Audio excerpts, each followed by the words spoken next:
రితిక ఏందే అమ్మ ఏంది బయట ఉండి వెళ్తాను ఇంట్లోకి రావట్లేదా? ఇంక ఇంట్లోకి చూద్దాం కొంపలు ముడుతున్నాయి అంటే ఇంక ఇంట్లోకి రమ్మంటున్నావా? నీకు ముచ్చట చెప్దాం వచ్చిన నీకు ఏం తెలుస్తుందో తెలిసిందో తెలియలేదు. ఏం ముచ్చట? అసలు నీ మొగడాడే గీయలకి ఇంట్లుంటాడా అని వాటర్ ప్లాంట్ దగ్గర ఉన్నాడేమో. నీకు ముచ్చట చెప్పాలి. ఏం ముచ్చటే? నీకు ఏ తెలియదు పిచ్చి అమాయకురాలు చేసి మొత్తం ఆడుకుంటుండు నిన్ను. ఏమున్నదే ఏం అడుగుతావు చెప్పు నాకు. కట్నం ఎంత ఇచ్చిండే? ఇచ్చిన దానివి నీకు మాతలేదా అనే 10 తులాల బంగారం పెడితివి 10 లక్షలు ఇత్తివి ఎకరం పొలం ఇత్తివి మళ్ళా నన్ను అడుగుతావు కొత్తగా. మరి ఎవ్వేవన్నీ 10 తులాల బంగారం ఏమో కుద పెట్టిండు ఎకరం పొలం ఉంటే అలా అయ్యకు రాసిచ్చిండు. ఇక 10 లక్షలు ఏం చేసిండు ఆయన నాకు తెలియదు. ఇప్పుడు ఆ 10 లక్షలు ఉన్న 10 తులాల బంగారం చెల్లకిచ్చి పెళ్లి చేస్తాడట. మరి అన్ని చెల్లకే పెడితే రేపు నీ పరిస్థితి ఏందే? ఏందే అమ్మా అని కొత్తగా అడుగుతాను? ఆయన ముందే చెప్పిండు కదా, మా మామ కూడా చెప్పే.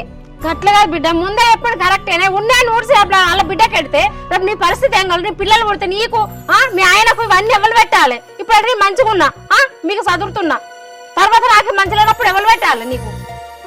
ఏదో కైకిలో కూల వేసుకొని బతుకమానే. ఇప్పుడు అమ్మ పెళ్లి చేసి పంపిస్తే ఓ అయ్య చేతిలో పెడితే అయిపోతుంది కదా, అది ఎప్పుడైనా మా బాధ్యతే కదనే. గట్ల కాదు బిడ్డ, ఇప్పుడు 10 తులాల బంగారం మన దగ్గర ఉంది కుదబెట్టుకున్నాం, అది ఎటు పోదు. ఇప్పుడు 10 లక్షలు ఉన్నా ఎకరం భూమి తీసుకొచ్చుకో. మేము ఆ పేరు రాసుడు ఏందే నేను ఇచ్చిన భూమి గిట్లా ఉంటుంది. అదే కానీ ఉందా దునియావినా? నీ మొగుడు ఏం మనిషి అసలు? సరే ఇప్పుడు ఏం చేద్దామంటవే? మిమ్మల్ని లొల్లు పుట్టేయాలని చెడగొట్టాలని కాదు బిడ్డ, మీ మంచి కోసమే చెప్తాన్నా. మొన్న మల్లయ్య బాపల కొడుకు గట్ల ఎత్తే వాళ్ళ చెల్లి ఇంటికి పోతే అవసరానికి పోతే ఆయనతో ఎల్లగొట్టింది చెల్లి. రేపు మీ పరిస్థితుల్లో కావద్దని చెప్తాన్నా. నీ మొగుడు వచ్చినాక మంచి తాత్పరంగా ప్రేమతో అడుగు. మరి అన్ని చెల్లెకి పెడితే మన పరిస్థితి ఏంది, మన పిల్లల పరిస్థితి ఏందని చెప్పు. బంచెం సరేనే అమ్మా, ఆయన వచ్చినాక మెల్ల కూర్చుండే పెట్టి నేను అడుగుతుంది.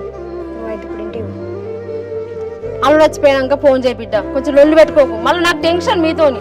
సరేనే అమ్మా, జాగ్రత్త బిడ్డ పోయేది.